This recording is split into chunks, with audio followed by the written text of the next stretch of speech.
நான் உண்மையிலே அசந்து போனேன். ஒரு 50 பேர் வந்தா கூட்டம், 500 பேர் வந்தா பொதுக்கூட்டம் சொல்லிட்டு கழக மாவட்ட செயலாளர் மாநாட்டை கூட்டி இருக்கிறார் கடலூரில். அண்ணன் ராஜ்குமார் அவர்களே,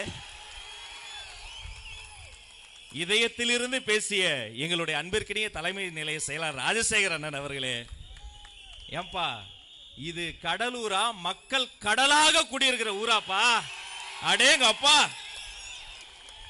ஊடக நண்பர்களே, கண்ணியமிக்க காவல்துறை தோழர்களே, பார்த்திருப்பீங்க, நீந்தி தான் பொதுச் செயலாளர் மேடைக்கே வந்தார். அவரு விரதம் இருந்து எங்களுக்கெல்லாம் பனையூர்ல நாங்கெல்லாம் வேலை செஞ்சு வர்ற நிர்வாகிகளுக்கு சோறு போட்டு அடுத்தவர்களை உண்ண வைத்து நாங்க உண்ட இலையை எடுக்கக்கூடிய ஆண் தாய் ஒருத்தர் இருக்காரு பொதுச் செயலாளர் மட்டும்தான், வேற எந்த கட்சியிலையும் கிடையாது. இவங்களுக்கு ஆச்சரியமே அதுதான். எப்படி இப்படி ஒரு கூட்டம்? இது கோட்டருக்கும் கோழி பிரியாணிக்கும் கொடுக்கின்ற காசுக்கும் கூடுகிற கூட்டம் அல்ல. அவர் குரல் கொடுத்தாலே கூடக்கூடிய கொள்கை கூட்டம், தளபதி கூட்டம். நேரம் குறைவு, எதை சொல்வது? ஒரு உயிரை அல்ல, ஒரு முகத்தை அல்ல, ஒரு சின்ன பயிருங்க. ஒரு பயிர் வாடினாலே வாடிய பயிரை கண்ட போதே வாடிய வள்ளலாரை தந்த வடலூரை தந்த கடலூரை சொல்வதா? 108 திவ்ய தேசங்களில் ஒன்றாக இருக்கக்கூடிய தேவநாத சுவாமியினுடைய திருக்கோயிலை சொல்வதா? அந்த ஆடியிலையும் அந்த புரட்டாசிலையும் புறப்பாடை பார்ப்பதற்கு 2 கண்கள் போதாது என்ற நெஞ்சுருகி நிற்கிற இந்த ஆன்மீக மண்ணை சொல்வதா? கோபத்தோடு கொதித்து வருகிற சுனாமி அலைகளை கூட கொஞ்சி அலைகளை ஆத்தி அமுக்குகிற அலையாத்தி காடுகள் இருக்கக்கூடிய இந்த மண்ணை சொல்வதா? இவ்வளவு பொக்கிஷங்கள், சாதனைகள், சிறப்புகள் எல்லாம் சேர்ந்து இருக்கக்கூடிய கடலூர் மண்ணை வணங்கி என்னுடைய கண் மலரை அதோடைய பாத மலரில் வணங்கி நிற்கிறேன்.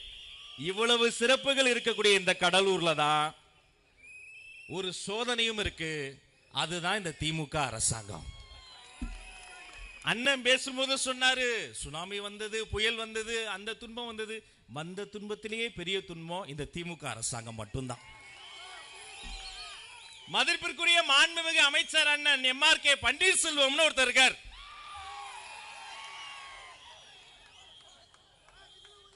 பாதி பேருக்கு தெரியல.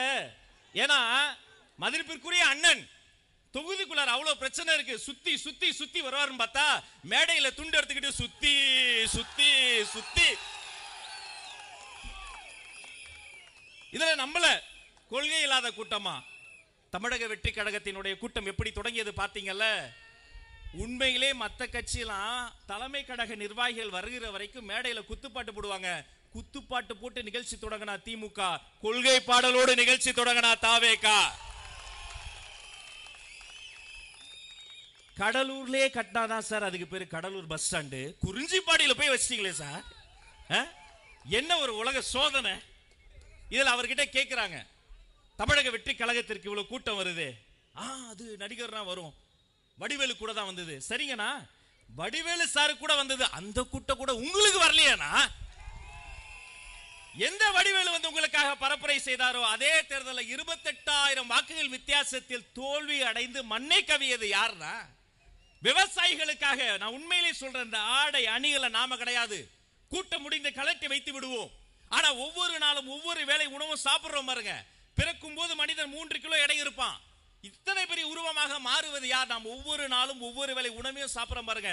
அது உள்ள போய் ரத்தமா, ஆற்றலா, சக்தியா மாதிரி நம்மளை வேலை செய்ய வைக்குது, பேச வைக்குது, ஓட வைக்குது. அப்ப ஒவ்வொரு நாளும் ஒவ்வொரு வேளை உணவு நமக்கு தராங்க பாருங்க. வாழும் தெய்வம் தான் அது விவசாய பெருமக்கள் மட்டும்தாங்க. விவசாயி இல்லைனா இந்த தேசம் இல்லை.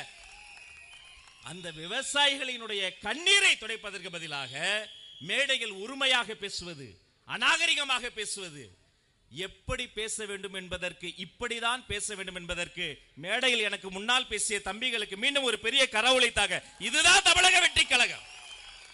கொள்கையை பேசுங்க, அரசியலை பேசுங்க, அதுதான் உலகம் பார்த்துக்கிட்டு இருக்கு.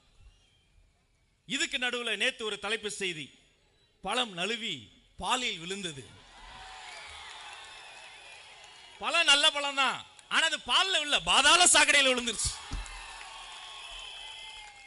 உண்மையிலேங்க தமிழ் திரையுலகில் அனைவருக்கும் நிறைய உணவு போட்ட அன்னதான பிரபுனா மதிப்பிற்குரிய புரட்சி கலைஞர் கேப்டன் அவர்கள் ஒருவர் தான். அந்த மாமனிதனை அரசியல் உலகில் அதிகமாக தண்ணியில் இருக்கிற கப்பலில் இருப்பவர் தான் கேப்டன், தண்ணியிலே இருப்பவர் எல்லாம் கேப்டன் இருந்து எள்ளி நகையாடி அவரை அவமானப்படுத்தி அவரை கேரக்டர் அசாசினேஷன் செய்த ஒரு கட்சி இருக்குன்னா திமுக. பரவாயில்ல, எந்த கேப்டனை அவர்கள் இழிவுபடுத்தினார்களோ அந்த கேப்டனின் மீது விழுந்த பழியையும் தீர்ப்பதற்காக அவருக்கும் சேர்த்து திமுகவை வீட்டுக்கு அனுப்ப போகிற ஒரு கட்சி தமிழக வெற்றி கழகம் மட்டும்தான். மக்கள் பிரச்சனையில் இருக்கிறாங்க, அத சட்டமன்றத்தில் பேசுங்க. உலகத்திலேயே ஒரு வேளாண் பட்ஜெட்டை ஒரு வேளாண்மை துறை அமைச்சர் தாக்கல் செய்யறாரு. அப்ப எவ்வளவு பரபரப்பா இருக்கணும்.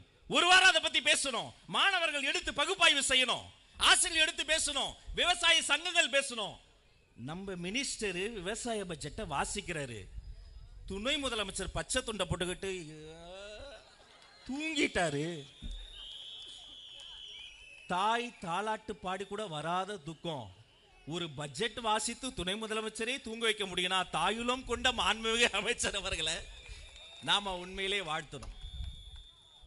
கடலூர் திரும்பிய திசையெல்லாம், வருகின்ற வரியெல்லாம், பார்க்கின்ற முகமெல்லாம் தமிழக வெற்றி குடகத்தினுடைய அந்த பட்டொலி வீசி பறக்கிற அந்த வெற்றி கொடி பறக்கிறது. ஜெயிஸ்டாரு தளபதி, ஜெயிஸ்டாரு. தொட்டுவிடும் தூரத்தில் தேர்தல் போர்க்களம் தொடங்குகிறது. இங்கிருந்து பார்க்கிறேன் மக்கள் கடல் நடுவே தன்னெழுச்சியோடு தமிழக வெற்றி கழகத்தினுடைய கொடியை ஏந்தி எங்களுடைய தோழர்கள் அப்படி ஏந்தி இப்படி பிடித்திருக்கிறார்கள்.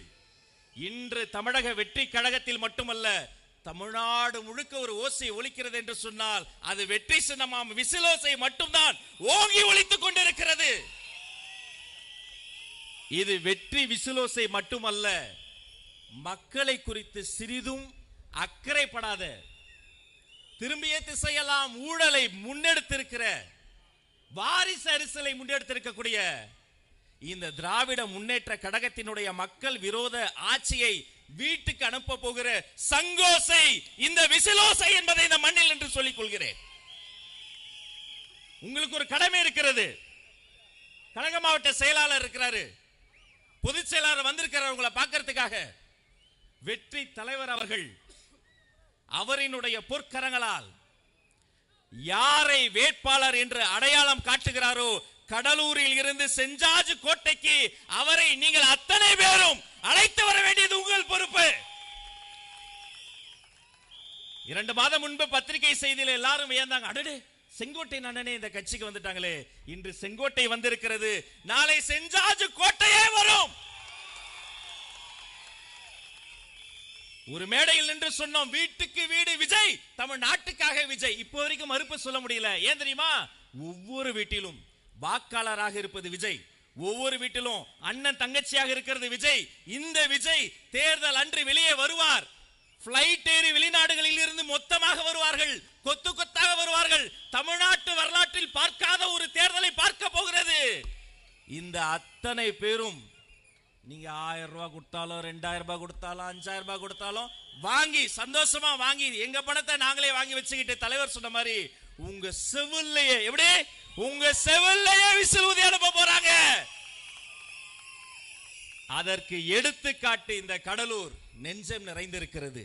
நெடுநாட்களாக குழந்தையை பார்க்காமல் இருக்கக்கூடிய ஒரு தாய் தந்தை திடீரென அவர்களினுடைய வீட்டில் இரட்டை பிள்ளை பிறந்ததை போல இந்த மேடையில் இருந்து பார்க்கிற போது 2 பக்கமும் ஆண்களும் பெண்களும் நிரம்பி இருக்கிற அரங்கத்தை பார்க்கிற பொழுது ஜெயிஸ்டாரு தளபதி, ஜெயிஸ்டாரு தளபதி, ஜெயிஸ்டாரு.